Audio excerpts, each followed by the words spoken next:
Morning po sa ating lahat. Pwede ba nating batiin yung katabi natin ang magandang umaga? Ngitian natin. Ayan. Salamat po sa Lord sa umaga po na ito, sa kanyang kabutihan. Kayo po ba ay handa na pong makinig ng salita ng Diyos? Amen. Praise the Lord. Tutuloy po natin yung ating pag-aaral dito sa ating series na Knowing God Through Unpopular Bible Character. Last week, we discussed po yung life ni Hagar. At ngayon naman po ay isang bagong character naman po yung ating pag-aaralan. Pero bago po yon, muli po, Happy Father's Day sa ating lahat, mga tatay. Alam niyo po, ang mga tatay ay isa sa mga parang hindi masyadong na-notice sa bahay po, no?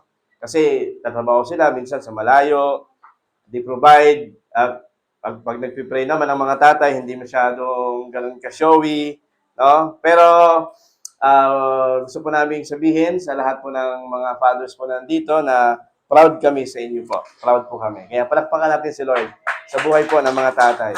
Pwede ba nating sabihin sa kung meron tayong katabing tatay, father, sabi mo proud kami sa iyo. Ayan. Okay, yan. Proud ako sa iyo. Ngayon po, we will discuss po is a Bible character sa Bible na kung saan parang isang tatay no na hindi masyadong nanonotice, nasa likod lang siya ng isang kilalang Bible character. Mamaya po, didiscuss natin kung anong pangalan niya. Pero as a parent po, responsibility natin sa buhay natin is to guide, no? To guide our children. Either ito po ay anak natin, or yung mga pamangkin natin. At yung pag-guide po, bilang sa mga magulang, ay hindi po madali. It's not an easy task. Tama po ba? Ako po, ay may bago po kaming journey ngayon. Meron na po kaming estudyante sa bahay. Okay. Ayan. First day, umuwi kami, no?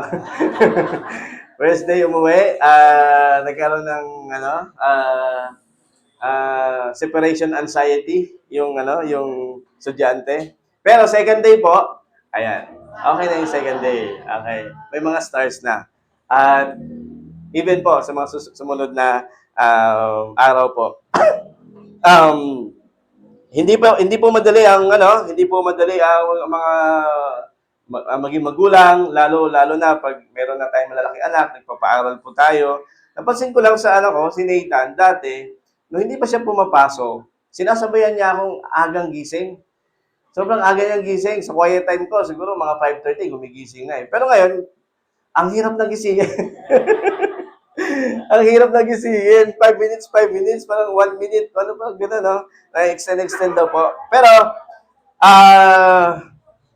yun nga po, ang tanong is, hanggang kailan ba natin gagabayan yung ating mga anak? Isa sa mga question din natin yun, di ba? Hanggang kailan tayo maggagabay sa ating mga anak? Yung story natin pag-aaralan ngayon, pinapakita na doon sa mga major decision ng buhay ng ating mga anak, ay kailangan nandun po tayo. No, bilang mga magulang. Last time po, sinabi po natin, pag-aaralan natin, na mayroong 3 major decisions in life. No, yung pagpili ng master ng Lord sa buhay. No, ibig sabihin, gagabayan natin yung ating anak o tayo mismo, dapat alam natin kung sino ang master natin. Pangalawa is yung mate, yung partner, no, maging partner sa buhay. And pangatlo po is yung mission, yung magiging career. Excuse me po. Kaya, today, we will study po the life of Eleazar. Life of Eleazar. Hindi masyadong kilala sa Bible. I think, isang beses lang siya na banggit sa Bible, no? And ito po, si Eleazar po, siya po yung katiwala, no? Servant, pinuno ng mga alipin ni Abraham. And ang ating title ngayon is all about experiencing the kindness of God. Kasi dito sa journey po ni Eleazar, sa Genesis chapter 24, naranasan niya po yung kindness of God. Ano ba yung kindness of God? Yung kindness of God po, sa Hebrew word niya po is hesed or kesed. Sa Hebrew kasi may ganong salita eh. Chesed, ganon. Parang merong sumasabit, no? It's a covenant love or loyal kindness. Ang love daw ni God o yung kindness ni God ay covenantal. Ibig sabihin ng covenant ay ah, hindi po siya contractual. Ang contractual kasi ay based on benefits, no? Ano yung pwedeng maibigay sa iyo, doon ka mananatili kang magmamahal. Pero ang covenant love po is based on promise. By the way, I praise God kasi last Tuesday, nagkasal po ako, nag-officiate po ako ng kasal for the first time dun sa may Mindes.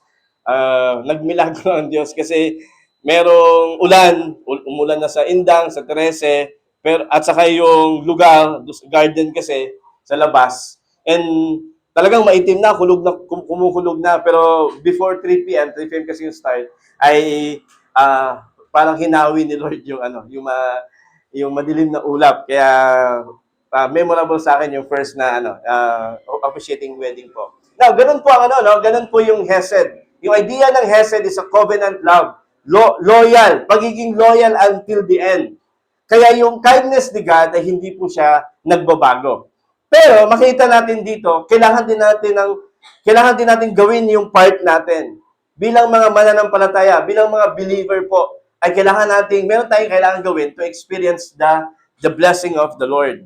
And binanggit din dyan sa verse 26 to 24, Genesis 24, yung salitang emet, yung truth, faithfulness, and reliability.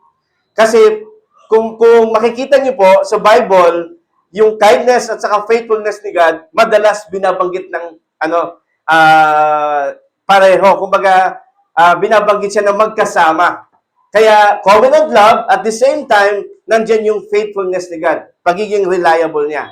Kaya together, it expressed God's unwavering commitment to His people. Hindi natitinag, hindi nagbabagong commitment ng Diyos sa kanyang mga tao. Now, tingnan natin yung chapter 24. Mahaba po ito eh. Pero, iiklian lang po natin, no? Now, tingnan natin sa verse 24, verse 1. Sabi dyan, Abraham was now very old. Matanda, sobrang tanda na ni Abraham. Tandaan niyo po yung salita na yan. Kasi mahalaga po yan dito sa story na to. And the Lord had blessed him in every way.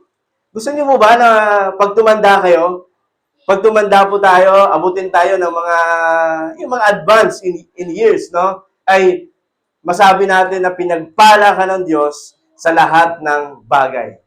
Di ba? Alam niyo po, for some people, ang thinking nila sa blessing is spiritual blessing lang. Spiritually blessed ka. For some people naman, material blessing lang. Financial, physical blessing. Pero ang blessing ni Lord ay holistic blessing sa lahat ng area ng ating buhay. Kaya sabi diyan, the Lord blessed Abraham in every aspect of his life. Nung tumanda si Abraham, naranasan niya po yung blessing ng Diyos. Gusto din po ba natin maranasan yung blessing ng Lord? Amen. Now, verse 2. He said to the senior servant. Yung senior servant diyan ay si Eleazar. Hindi po binanggit yung pangalan ni Eleazar. Pero kung babalikan niyo po, sa Genesis chapter 15, binanggit yung pangalan doon ni Eleazar. Doon lang siya nabanggit, actually, sa Bible. And sabi ni Abraham doon, Lord, bibigyan niyo ba ako ng anak? Hindi naman pwedeng. Ang senior servant ko lang ang magmamana ng lahat ng aking kayamanan. No? Kaya, hindi naman pwedeng si Eleazar lang yung binanggit na pangalan doon. Kaya, si Eleazar po ay siya po yan. Possible. Maraming nagsasabi na siya po yan. No? In his household, the one in charge of all that he had. Put your hand under my tithe. I want you to swear by the Lord, the God of heaven and the God of earth, that you will not get a wife for my son from the daughters of the Canaanites, among whom I am living, but will go to my country and my own relatives and get a wife for my son Isaac. Tinanong ko po sa inyo kanina, no? Hanggang kailan ba tayo mag-guide sa ating mga anak? Dito po, pinapakita dito na even po sa pagpili ng life partner. ng mapapangasawa. Kasi sabi ni Abraham, dapat hindi siya pumili ng ah, yung hindi, yung taga-Kanaan. Kumbaga, pumili ka doon sa aking mga relatives. Kasi, kapareho natin. Sa madaling salita po, in our context po ngayon, dapat i-guide natin yung ating mga anak sa pagpili ng mapapangasawa na kapareho po ng pananampalataya. Sa madaling salita. No? Kasi very crucial po yon sa buhay ng isang tao. Tama po ba? Yung pag-aasawa. Very important yung faith sa family. Very important po. Of course, sa mga may asawa na po dito, for example, yung asawa nyo ay hindi po mananampalataya, wala na po kayo ibang choice, option. Yan na po yun. Pag-pray nyo na lang na siya po ay makakilala sa ating Panginoon. Maging mabait kayong asawa.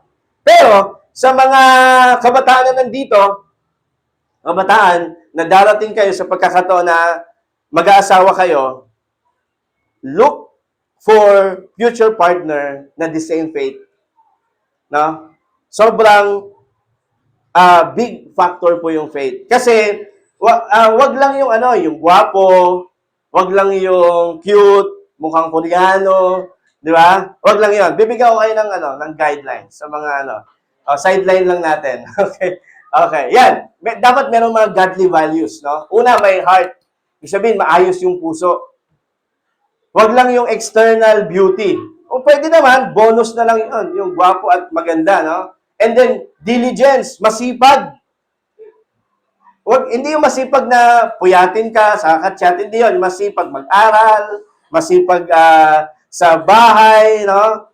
And then, money, of course, pag masipag naman, tama, di ba? Magkakaroon ng pera yan, pag bonus na lang yung worldly values. Ano pa? Dapat merong character. At alam niyo po, yung number one character is yung masunurin sa magulang. Maghanap kayo ng masunurin sa magulang. Kasi yung relationship niya sa magulang niya, sa family niya, malaking epekto yon kung paano ka pakikitunguhan balang araw. Okay? Of course, career. So of course, minsan ang career, nawawala yan eh. Pag wala kang character, pwede kang bumagsak sa career eh. Kailangan character. And above all po, mahal po ang Diyos. Above all. Hindi lang Christian, kundi mahal ang Diyos. Accomplishment, wag lang doon sa may narating or okay naman, pero dapat mahal po ang Panginoon. Amen po ba sa mga kabataan? Okay, very good. Yan. Now, ang sabi ng Bible sa atin, di ba, sabi dyan, he said to the senior servant in his household, the one in charge of all that he had, put your hand under my mind. Now, habang binabasa ko po ito, ang tanong ko po is, bakit kaya si Abraham hindi siya ang pumunta para kumuha ng asawa sa anak niya? Now, bakit kaya? Yun ang unang ang tanong dito eh. Kaya, mahalaga po yung verse 1. Ang sabi kasi doon sa verse 1, si Abraham po, very old. Baka hindi na makalakad. Sobrang tanda na niya, kaya pinagkatiwala niya sa kanyang senior servant. Pangalawa, ayaw na siguro umalis ni Abraham. Baka kasi pag umalis siya, matanda siya, pwede naman siyang isakay, pero baka doon na siya abutin ng kamatayan at hindi na siya makabalik sa promised land. Eh, ang pangako ng Diyos, pagpapalain siya doon sa lupang pangako. And pangalawa po, ito po, pangatlo, ay marahil po, o posible talaga ito, lubos niyang pinagkakatiwalaan si Eliezer. Na kahit dun sa pinakamalagang desisyon ng amo niya, is binigay niya. Pili ng mapapangasawa. Kaya, ang tanong natin this morning po, paano ba natin mararanasan yung kindness of God? The goodness of God. Yung covenant kindness ni Lord na hindi nagbabago. Of course po, hindi nagbabago yon, pero meron tayong participation to experience that. Kaya, tandaan natin yung tatlong letter po na ito. TPL. Yan, TPL. Sa mga driver po, alam niyo po ito, tama? Ano po ba itong TPL? Sa LTO, pag kumuha ka ng, pag nagpa-renew ka ng, rehistro, meron tinatawag na TPL. Third Party Liabilities. Insurance, no? Yung insurance na TPL. Ngayon, paano ba tayo ma-insured na maranasan natin yung kindness of God? Tanda natin yung TPL. Una po, salitang T is trustworthy. How to experience the kindness of God? Kailangan natin maging trustworthy, mapagkakatiwalaan. Yun yung matutunan natin dito sa life ni Eliezer. Si Eliezer po ay lubos na mapagkakatiwalaan. Sabi diyan, he said to the senior servant in his household, the one in charge of all that he had. Lahat daw po ng pagmamayari ni Abraham ay pinagkatiwala niya kay Eliezer. No? And paano ba si Eliezer pinagkatiwalaan ni Abraham ng ganito kadaming ganitong bagay? Marahil nung si Eliezer po ay bagong apply pa lang o bagong servant pa lang is naging mabuting katiwala siya. No? Sabihin, nung siya po ay bago pa lang na namamasukan kay Abraham is anong ginagawa niya? Siguro nagtatrabaho siya ng maayos. Pumapasok siya ng maaga, no? At ginagampanan niya ng maayos yung kanyang trabaho. Sa buhay po natin, merong pinagkatiwala sa atin ng Diyos, tama? Una, number 1, yung faith. Pinagkatiwala sa atin ng Panginoon. Ang sabi ng Philippians 2 verse 13, make every effort. No?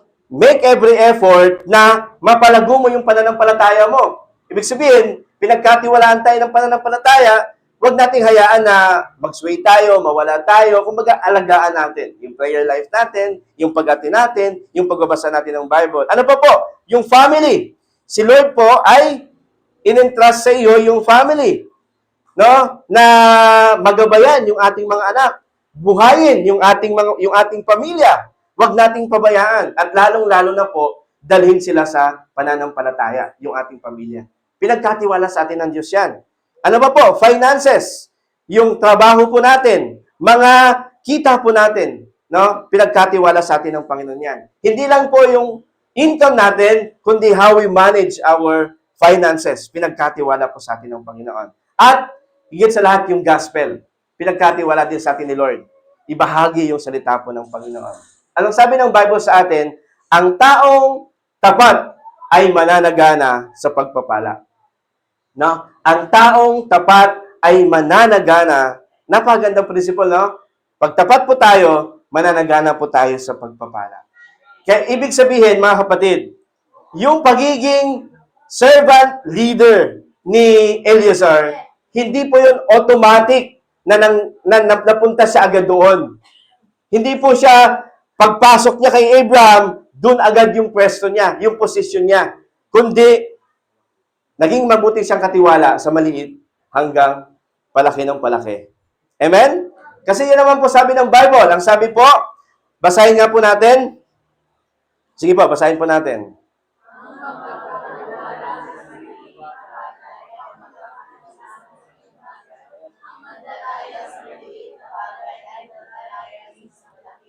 Amen po ba? Pagkakatiwalaan ka sa maliit, pagkakatiwalaan ka ng Diyos sa malaking bagay. Kaya isipin natin ngayong umaga po na ito. Ano yung mga maliliit na bagay na parang bang minamaliit lang din natin? Meron ba mga area sa buhay natin na parang bang maliit at minamaliit lang din natin? Huwag nating maliitin yung mga maliliit na bagay.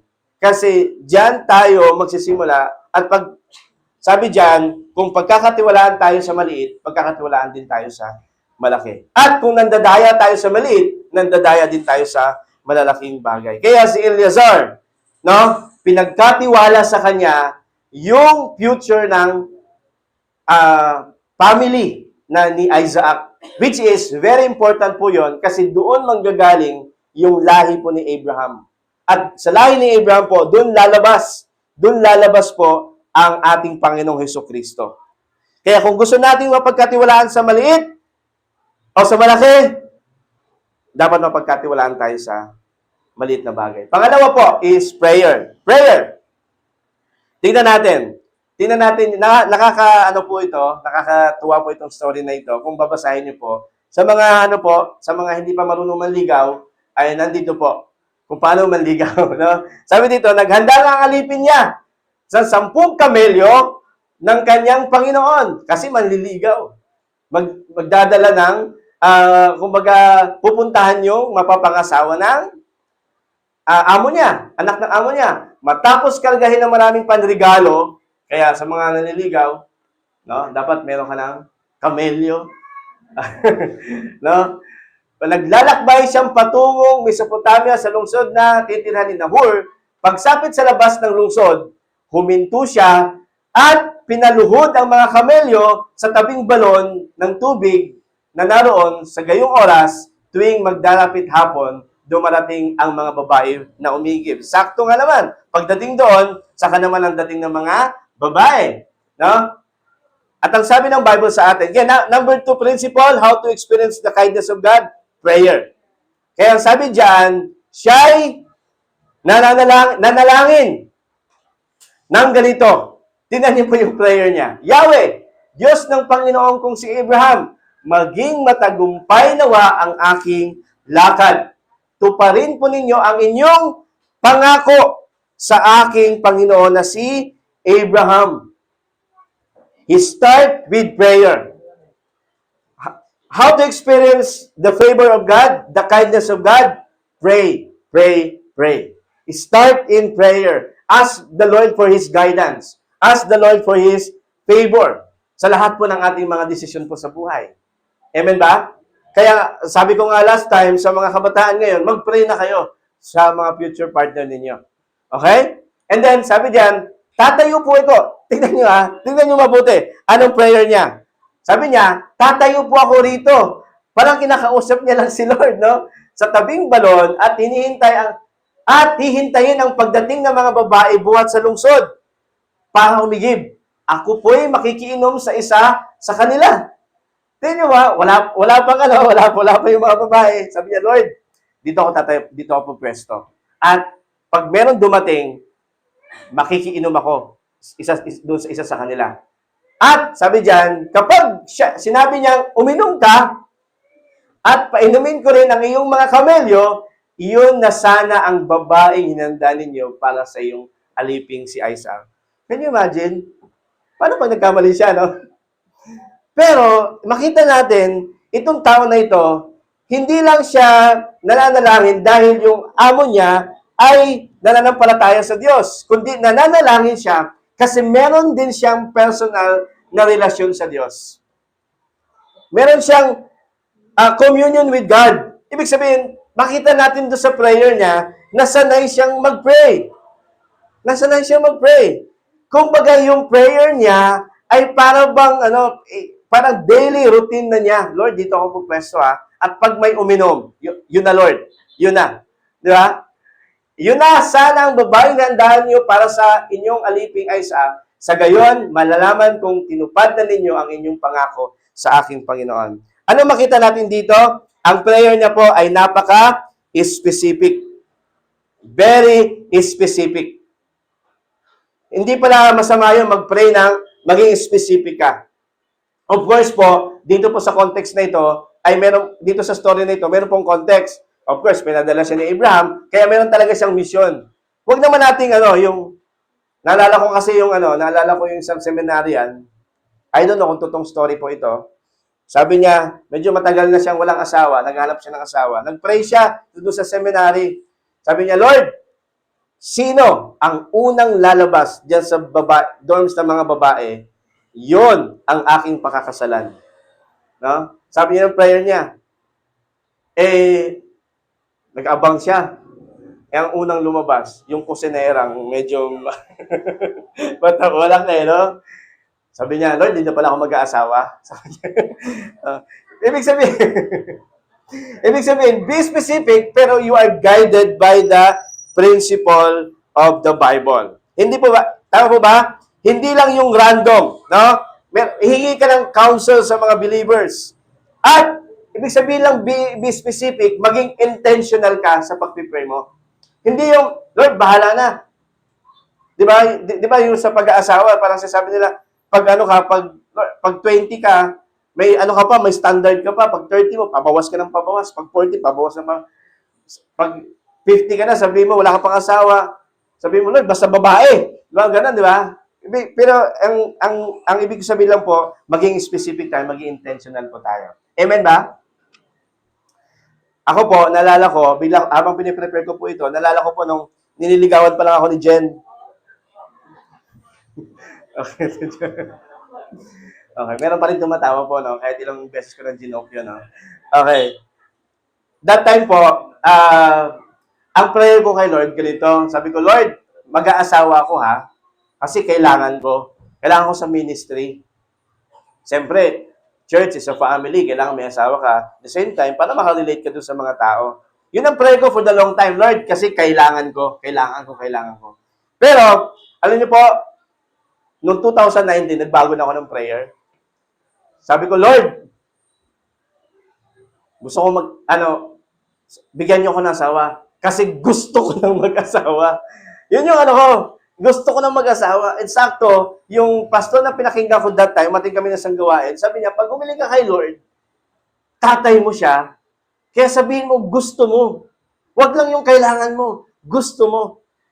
Kaya nung 2019 po, yun talaga ang prayer ko, naalala ko po, 2019, sabi ko, Lord, gustong-gusto ko nang mag-asawa. And the same year, bumalik po si Jen sa simbahan. The same year, 2019, kasi medyo umalis siya sa church kasi nagtrabaho siya, and then bumalik siya sa church. And nung bumalik siya sa church, nakita ko ulit. Tapos pumasok siya sa ministry. Ang ministry niya, maintenance. Maintenance ng church, taga-linis ng simbahan. Kasi yun lang yung open, susunod niya mag-serve kay Lord. Nakita ko, nag-aayos ng basura, nagkakalkal, nagsiseparate ng Sabi ko, Lord, nahiya tuloy. Sabi ko, Lord, parang okay to Parang okay to. Kaya that time, pinag-pray ko na si Jen. Actually, may mga humadlang mo, pero the rest is history. Amen po ba? Binigay po sa akin si Jen. Binigay ni Lord si Jen. Pwede ba natin palakpakan si Lord sa buhay po ni Jen? Sa madaling salita po, prayer works. No? Prayer works. Pag nanalangin ka, para bang pinapakita mo sa Lord na kayang-kaya niyang ibigay yung ating mga pananalangin. Amen? How prayer works. Paano ba nag-works ang prayer? Una, huwag tayong mag-doubt pag nagpipray tayo. Sabi ng James 1:5. By the way, lahat na bibigay ko, James, kasi si James kasi, ang tawag sa kanya sa New Testament is yung kneel of camel's knee. May katulad, parang tuhod niya daw ay katulad ng isang camel. Ibig sabihin, palagi siya nagpipray. Kaya emphasize ng book of James, prayer. Kaya sabi ni James, pag humingi ka kay Lord, huwag ka nang mag-doubt. Pag meron kang pinagpipray, huwag mo nang bawiin. No? Huwag mo nang, kumbaga, minsan nagda-doubt talaga tayo sa isip natin, pero huwag nating sabihin. Huwag na nating sabi nga ng verse of Bible, what you confess, you possess. What you confess, you possess. Ibig sabihin, when you pray, declare it na mangyayari. Especially kung ito po ay kalooban ng Panginoon. Of course, no? How prayer works, do not give up. Huwag kang mag-give up. Huwag kang tumigil. Kung pinagpipray mo yung anak mo, pinagpipray mo yung asawa mo, pinagpipray mo yung family mo, meron kang pinagpipray, do not give up. Doon po kumikilos ang pananalangin. Huwag tayong tumigil sa pananalangin. Kaya sa James chapter 5 verse 7, sabi diyan, pag nagpray ka daw, katulad ka daw ng isang magsasaka, very patient na naghihintay dun sa kanyang ani. Nagtanim ka at then very patient na hintayin mo yung ani mo. Ganun daw po pag nanalangin. Number 3 po, do not live in sin. If you are expecting that prayer will work for you, do not live in sin. Why? Kasi sabi ng Isaiah 59, sabi doon, hindi bingi ang tenga ng Diyos, hindi maikli ang kamay ng Diyos para dinggin ang panalangin mo. Pero ang kasalanan natin, minsan, ang kasalanan natin ay naghahadlang po para hindi marinig at para hindi sagutin ng Diyos yung ating mga pananalangin. Kaya, if you want prayer works in our lives, do not doubt, do not give up, and do not live in sin. Sin will hinder yung sagot ng Diyos. Psalm 73, I think 72, 73, yung sabi ng psalmist niya, sabi doon, I will not cherish sin in my life, in my heart, so that Lord, you will heal my prayer. Hindi ko iingatan yung kasalanan sa aking puso. Hiningi ko ng tawad to sa inyo, Lord, at tulungan niyo po ako na huwag dumakan dito. Kasi it will hinder our prayers. Kaya, do not live in sin. Whatever sin is that. Whatever the Holy Spirit is, para bang ni-remind sa atin, in-impress sa atin na mali yan, huwag tayong mamuhay na, huwag nating hayaan na manatili sa atin yan. Okay? Kaya ano nangyari po? Nag-pray siya. No? Lord, sana po, ito, ganyan-ganyan. Ang sabi diyan, hindi pa tapos ang kanyang pananalangin, dumating si Rebecca na may pasa na banga ng tubig. Siya ang anak ni Bethuel at apo ni Milka na asawa ni Nahor na kapatid ni Abraham. Grabe, no? Siya'y dalaga pa at napakaganda. Lumusong siya sa kinaroonan ng balon, pinuno ang kanyang banga at umahon. Sumalubong agad ang alipin at sinabing, maari bang makiinom? Kasi kung sino tayong unang sasalo, and yun yung pinadala ng Diyos. Very sensitive siya sa Panginoon. Sabi niya, aba, opo, sagot ng babae. At nilalayan niya ang banga habang umiinom ang alipin. Nang ito'y makainom ay sinabi pa ng dalaga, painumin ko na rin po ang iyong mga kamelyo hanggang gusto nila. Diligent. Makita natin, kaya sabi ko sa inyo kanina, one of the character na dapat piliin natin sa buhay is yung masipag. Tingnan niyo po si Rebecca, napakasipag. Ano yung bakit ko nasabi masipag? Kasi, ilang kayang kamelyo yung dala-dala niya. At, ang kamelyo po, grabe po yan uminom. Ini-imagine ko po yung story na to, marahil, ilang oras din si Rebecca nag-igib para dun sa mga kamelyo. No? Amen? Kaya sabi diyan, isinalin niya sa painuman ang laman ng banga at pabalik-balik siyang sumalo hanggang sa mapainom ang lahat ng kamelyo. Grabe. Tahimik na pinagmamasdan ng alipin ang dalaga at iniisip kung iyon na kaya ang sagot ni Yahweh sa kanyang panalangin. Matapos makainom ang mga kamelyo, inilabas ng alipin ang dala niyang mamahaling singsing. Very matalino itong si Eleazar. Alam niya yung gusto ng babae, no? At 2 pulseras, mga alahas. Kaya napawang lantay na ginto at binigay sa dalaga. Pagkatapos ito'y tinanong niya, sino ba ang iyong mga magulang? Maari ba kaming makitungo sa ngayong gabi? Mahaba pa po yan. No? Pero kung isa-shortcut natin, sabi niya, gito ang magulang ko, sino sila, ganyan, at sumama dun sa bahay po nila. And, 67 verses po itong chapter 24, kasi nung pumunta si Eleazar po doon sa bahay, ikinuwento niya po ulit yung nangyari sa kanya, kaya mahaba po. Hindi na po natin isa-isahin, no? Sa madaling salita po, sinagot ng Diyos ang panalangin po ni Eleazar. Gusto ba nating ma-experience yung kindness of God, yung blessing ni God? Pray. Pray. I will give you a verse.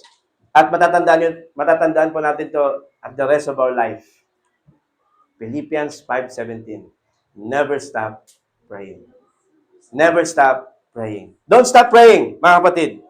Kung gusto natin ma-experience yung kindness of God, yung blessing ni Lord, never stop praying. Last time po, nakita ko po na, kumbaga, nahawakan ko po ulit yung prayer card natin dito. 2005 sa 2026. Nakita ko po at chinek ko, I praise God. Kasi karamihan ng mga prayer doon na nilista ko po ay sinagot ng Panginoon. Why? Prayer works. Prayer works. Para bang cliche sa Christianity, para bang basic lang, pero prayer works. Huwag nating ismulin ang ating pananalangin. Amen? Pwede ba nating palakpakan si Lord? Pangatlo, lastly, live to worship. Live to worship. Sabi ng Bible, then the man bow down and worship the Lord. Nasagot yung prayer niya, at anong response niya? he bowed down and worshiped the Lord, saying, Praise be to the Lord, the God of my master, Abraham, who was not abandoned his kindness and faithfulness. Hindi kinalimutan ng Diyos ang kanyang kabutihan, no, at kanyang katapatan to my master. As for me, the Lord has led me only on the journey to the house of my master's relative. Kaya, when you receive the answer of your prayer, don't forget to give the honor to the Lord. Pag nasagot ni Lord yung panalangin mo, huwag mong kalimutan, ibalik ang papuri at pagsamba sa Panginoon. Kaya mga kapatid, pag nandito tayo sa church, at distracted tayo sa maraming bagay, para hindi tayo nakapag-worship. Alam nyo, hindi ka lang distracted today. You are distracted the whole weeks. Why? Because last Monday to Saturday, pag lumalakad tayo doon sa katapatan ng Panginoon, sa pananalangin, no? Kaya, nagpe-pray ka, no? You are sensitive to the guidance of the Lord. Nakita mo yung kindness ni God. At pag nandito ka, talaga ang sarap magpuri kay Lord. Kasi yung pagpupuri mo dito ay bunga ng yung paglakad sa Diyos for the whole week. Amen po ba? Kaya dama-dama natin. You give to God the highest praises. Kasi sinamahan ka ng Panginoon for the whole week. Amen? Now, paano natin ito ma-apply po sa ating buhay? 3 bagay. Una, if you want God's blessing, start to be trustworthy on small things. Balikan natin kung ano yung mga maliliit na bagay sa buhay natin ngayon. No? Gusto ba natin blessing ni Lord? Maging katiwala tayo sa maliliit na bagay. Pangalawa po, follow God's leading. Pray to the Lord. Follow God's leading. Whatever yung decision making mo today, ano man yung mga kinakaharap mo sa mga panahon na ito, sundin mo ang leading ng Panginoon. Okay? Huwag yung prayer natin na, Lord, ito yung decision ko. Pwede bang i-bless mo itong decision ko? Hindi ganun ang pananalangin. Lord, what is your leading? I will follow. At kung ito yung gusto ko, Lord, ituwid niyo po ako. Gusto ko po yung kalooban mo. Sapagkat yung kalooban mo, yun ang the best para sa aking buhay. Pangatlo po, don't forget to give back to God the honor due to Him. Pag si Lord, sinagot na yung prayer mo, ibigay mo yung pasasalamat at pagpupuri sa Panginoon. Huwag kalimutan si Lord sa lahat ng mga blessing na naranasan po natin. And even hindi mo pa naranasan, always give thanks to the Lord. Amen? Sige po, lahat po tayo ay manalangin sa umaga po na ito. Aming Diyos, salamat po sapagkat yung kindness niyo po, God, ay hindi po nagbabago. Nandyan lang po, Panginoon. Palagi. Laging nakaabang para sa amin. Yung blessing niyo po, Lord, laging nandyan para sa amin. But we need to act, O God. We need to step on faith, O God. Sapagkat, Lord, gusto niyo po, Lord, na maranasan namin yung kindness niyo po, yung blessing niyo po, kung kami, Panginoon, ay hahakbang sa pananampalataya. Meron kaming part na kailangan gawin. At yun ang, Lord, maging mabuting katiwala. We are all steward of this world, O God. We do not own anything, O God.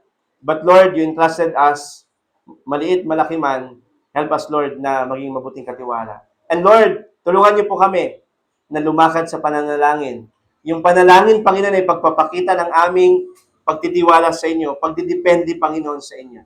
At tulungan niyo po kami, Panginoon, Lord, not just to pray, but to always give back the honor sa inyo, Diyos.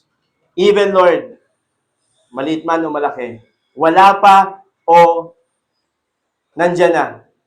Lord, ito po ay magbigay po sa inyo. Makapagbigay kami sa inyo ng papuri at sa salamat. Maraming salamat po sa pangalan ni Jesus. Amen and amen. God bless po sa ating lahat.